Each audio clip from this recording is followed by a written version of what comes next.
Sagan.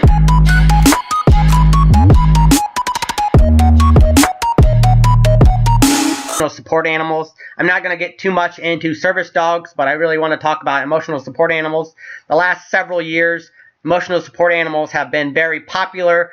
Under the Fair Housing Amendments, they've made it where landlords can't deny a dog into a house that are not pet friendly, and you also can't charge a deposit or increase rent, and they're also allowed to fly on airplanes. The problem with this is a lot of people are starting to run around and say that their dogs are emotional support dogs and they don't have the proper document.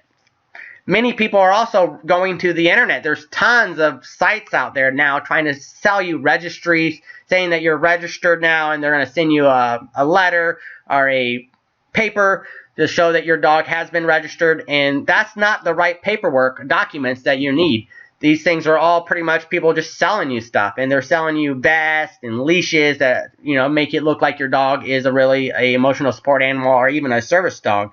So I wanted to make a video on this because I think a lot of landlords are dealing with this, and they're accepting dogs that they normally wouldn't, and they're also not charging a deposit and maybe increased rents, or they're having to allow dogs when they don't want to.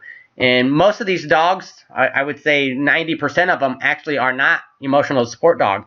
Now, even though I'm saying this, that doesn't mean that these dogs can't be. The problem is that they're not just going and getting the proper documentation. So if you look right here, emotional support dog, it has a lot of stuff that pretty much anyone, if you have anxiety, you can make your dog an emotional support dog. But what's happening is people are going to these sites and they're registering, and they're buying a thing saying their dog's a registered. They're buying the vest, and they think now that their dog is an emotional support animal, and they can get into these laws. The thing is that's not correct. Under the law, you still have to have a licensed doctor, mental health person to actually say that you have a disability and that your dog helps with that. So we can scroll down here. But you pretty much have to have a disability, and you have to have a doctor pretty much prescribe it. Most of these sites aren't letting you know that. They're just telling you, hey, register with us and we'll send this, and now your dog's the emotional support animal. Even this site actually kind of gives you that same ideal when they're saying this. But again, they're just saying, you know, building managers or landlords may not refuse your emotional support dog with the proper documentation. And then they're pretty much saying this registry stuff is the documentation, which is not. It still has to be a licensed person, medical person that can do this. And right here, under the fair housing, the airports have lockdown on this, and they know what they need, and they're not going to let you fly unless you have a letter, which I think it says it right here.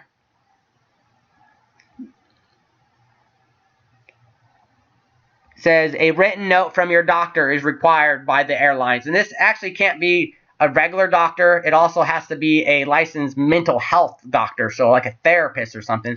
So just going to your doctor, your regular doctor, this probably isn't going to work. But if you have the right letter, I mean, most people are going to accept it.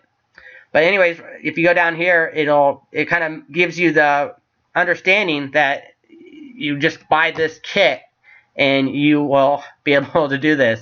And they're selling these kits, and they're not cheap, guys. Here, I'll go to another page because I already have it. And the thing is you can buy the service dog or the emotional support dog. And there's these kits, they'll just send it to you. It's $69 for the cheaper one. They get up there way high. They go up $69, and then they think this is going to get you in. This is just a letter saying that you've registered with them. So this doesn't mean anything. What you actually need, and here I made this for my tenants. I go ahead and kind of explain to them what emotional support service animal is, because I'm actually dealing with a tenant right now. I charge $15. I actually allow pets with a pet agreement, and then I also charge $15 a month currently. I know tons of people, other landlords charge a lot more, and in my area, most people do not allow dogs at all. So, but I pretty much say that it has to be a medical professional, and it kind of tells you how the amendment works. It says that the medical professional will determine if you have a disability, then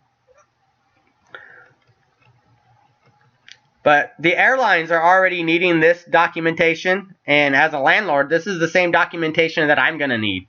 So what you're going to need is a letter from a licensed mental health professional on their letterhead stationery that is not older than 1 year. Because again, ESAs are only good for 1 year, and you have to keep on renewing them.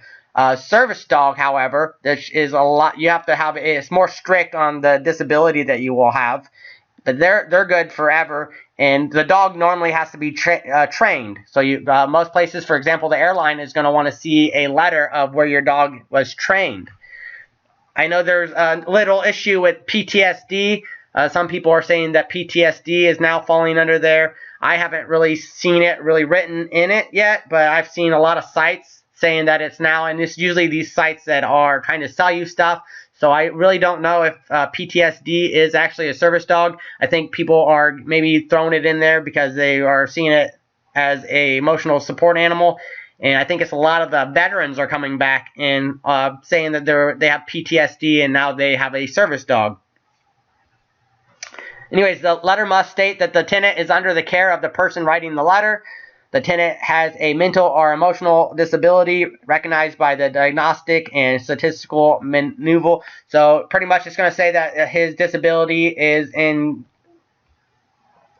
falls under this.